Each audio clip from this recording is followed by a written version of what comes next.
SIR শুরু হওয়ার পর থেকে বিজেপির একাংশে তৈরি করা আতঙ্কের জন্য এই এত কোটি মানুষ বাদ যাবে, সবাইকে বাংলাদেশ পাঠিয়ে দেওয়া হবে, এহেন মন্তব্যের জন্য 25 জনের বেশি মানুষের মৃত্যুর পর এবার অব্যবস্থার জন্য মৃত্যুর মুখে ঠেলে দেওয়া হচ্ছে বিএলওদের।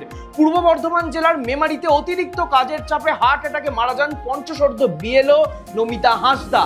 কাজের চাপ সহ্য করতে না পেরে আত্মহত্যার পথ বেছে নেন জলপাইগুড়ির মাল অঞ্চলের বিএলও শান্তিমণি এক্কা। মাত্রাতিরিক্ত কাজের চাপে কোন্নগরের বিএলও সেরিব্রাল স্ট্রোকে আক্রান্ত হয়ে বর্তমানে হাসপাতালে ভর্তি। আর জানা নেই যে ঠিক কতজন মানুষকে এরকম ভয়াবহ পরিণতির দিকে ঠেলে দেওয়া হবে।